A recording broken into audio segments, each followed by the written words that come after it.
Hey book buddies, Katie here, and today I'm going to be doing a review / discussion of Six of Crows and Crooked Kingdom by Leigh Bardugo.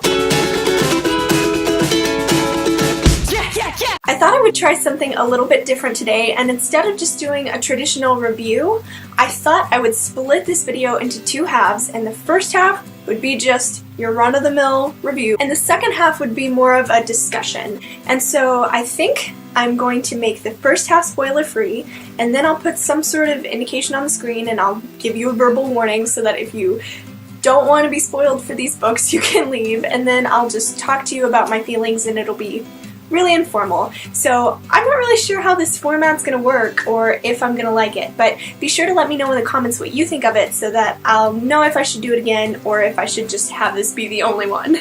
Also, just as a warning, I'm doing this in the middle of the day instead of at night like I usually do, so the lighting's probably different, and my family is in the living room and we have thin walls, so you'll probably hear voices. So anyway, I've got all my notes about the things that I wanted to talk about, and I have my tea.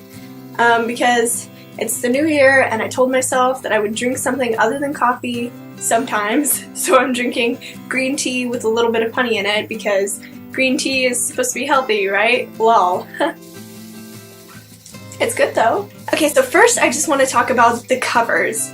Look at how beautiful Six of Crows is. Look, it has black edges, which is like the coolest thing that I've ever seen, and the cover itself is just really, really pretty. And so I know you're not supposed to judge a book by its cover, but I did, and that's actually the reason that I picked this book up, because I thought it was beautiful and I wanted it. And then Crooked Kingdom, the sequel, also beautiful, red pages instead of black. Look at them together. Beautiful. Six of Crows gets 5 stars from me. I loved it. I loved everything about it. The writing is so lush and pretty and poetic, and it kind of, when I started reading it, what it made me think of is Laini Taylor. She wrote the Daughter of Smoke and Bone trilogy, and she wrote Strange the Dreamer. And what I really like about Laini Taylor's writing is how magical and lush and poetic her writing style is. And so when I started reading Six of Crows, I thought, oh, this kind of seems like Laini's writing.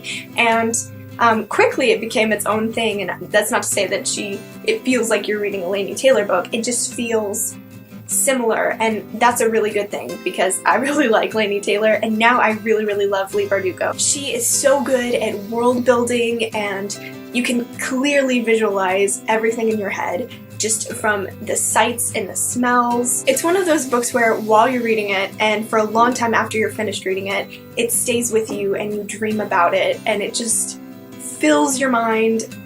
It's so beautiful. The other thing that I really liked about this book is that it was so suspenseful. I was on the edge of my seat. It's a heist book.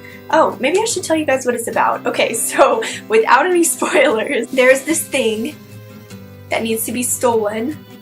And so these 6 outcasts, thieves, spies, all these 6 different outcasts all team together to steal this one very valuable thing, which I'm not going to tell you what it is. And it's set in the Grishaverse, which is the same universe that Leigh Bardugo wrote in the Shadow and Bone series, which I haven't read and I only have the first one, but I'm going to read it really, really soon and I'll let you know what I think of it. So the world is completely new and it feels historical, and it kind of feels like old Europe and like Russia, and she writes about, there's a bunch of different countries that she's written in this universe. It starts off in Ketterdam, which is kind of like an island, kind of a port island, basically, where all of these different countries trade, and so there's a lot of different cultures, and the book is really diverse, which is something that I like. But yeah, so as I was saying, it's a heist book, and she is really, really good at writing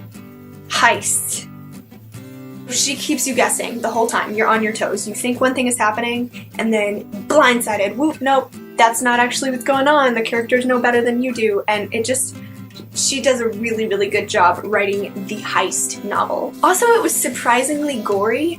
I don't usually like super gory things, but I didn't mind this gore so much, but it was a lot more gory than I thought it was going to be. I don't know why I didn't think it was going to be that gory, because it's about outcasts stealing a thing and it's a heist novel, but I was thinking, yeah, it won't be too bad. It it gets a little gory, but it's written in such a way where it's not repulsive to read. You're just like, oh, okay. And the other reason I loved this book so much is the character building. So she writes from third person limited, and she follows each of the different characters and kind of explores their perspective of what's going on. And she does it really, really well. And I loved all of the character development of all the characters. I felt very attached to all of them. I'm adopting all of them except for Kaz because I'm gonna marry Kaz. I feel like they're my children, my murdered children, because it's a murder of crows. Anyway, yeah, so I gave Six of Crows 5 stars. Now, Crooked Kingdom, I gave the first half 4.5 stars, and the second half 5 stars. And let me tell you why. So the first half was given 4.5 stars because I felt like it was a little slow. And it just felt like it was taking her a while to get to the point. There was a clear goal, but we didn't find out what it was for a while. And it wasn't too bad. Like, it wasn't so slow that I wanted to quit reading. It was just a little bit like, okay, what's going on now? So a little bit slow in the beginning, but then in the second half it totally picks up the pace, and I forgive it and I give it 5 stars again. And the second reason I gave the first half 4.5 stars was because she's really, really good at writing the heist novel in the first book, and really, really good at writing the heist novel in the second half of the second book. But for some reason, all of the twists in the first half of Crooked Kingdom felt a little bit annoying to me. I didn't see them coming, but they just felt convenient.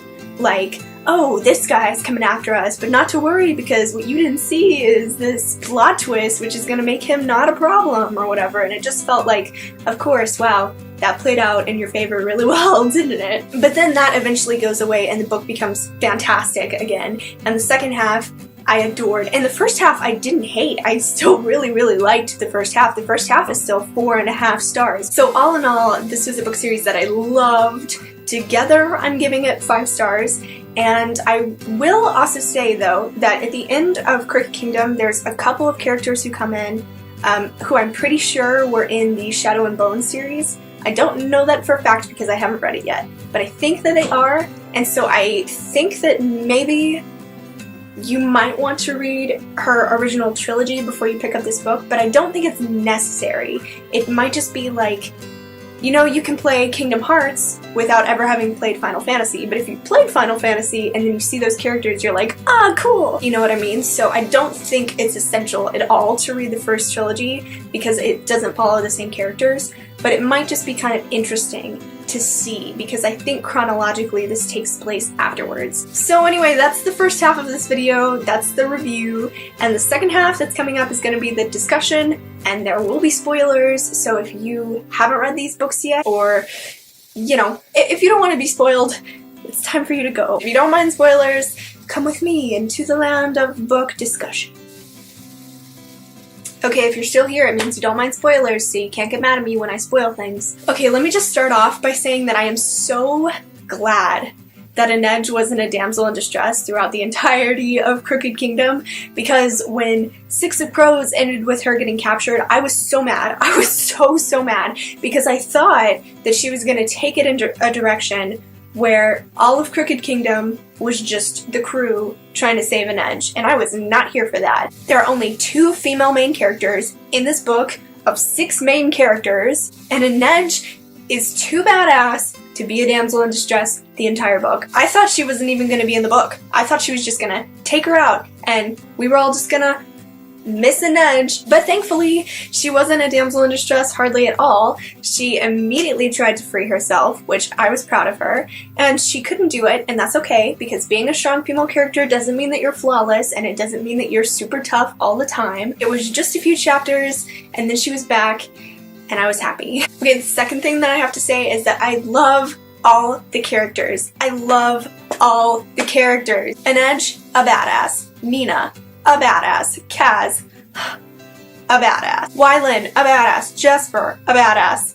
Matthias, side note, I think she actually pronounces this Matthias because I saw an interview with Lee where she was saying Matthias, but I didn't see that interview until after I had finished reading both of the books, and in my head I was pronouncing it Matthias the entire time, and that's a really difficult habit to break, so I'm going to continue pronouncing it Matthias, even though I'm like 98.9% sure that it's pronounced Matthias. Matthias. Anyway, Matthias. A badass. And in Six of Crows, I hated him. Matthias? Hated him. Hated him. I hated him so much. And I hated that he was with Nina, and I hated their relationship. I thought it was abusive. I thought it was terrible. I thought it was wrong. Matthias is like a bigot. Ugh. But Leigh Bardugo is such a good writer, and her character development is so good that all of a sudden, Matthias was one of my favorite characters. He pulled a Steve Harrington, and then she took him away from us. I cried so much, you guys. I cried over his death for like 2 weeks. I'm still not over it. I don't think I'll ever be over it. But I do understand why she did it, and I think that it was a good choice, and I'm not mad at Leigh Bardugo for killing him. I'm just upset. Also, the fact that Nina couldn't heal him because of her powers were... Okay, let's take this in a different direction. Nina. She's so cool. Okay, Nina at the end of Six of Crows. What a queen. What a hero. She knew she could have died and she did it anyway. Okay, and also, now let's talk about Wylan and Jesper's relationship. I'm here for it. I ship it.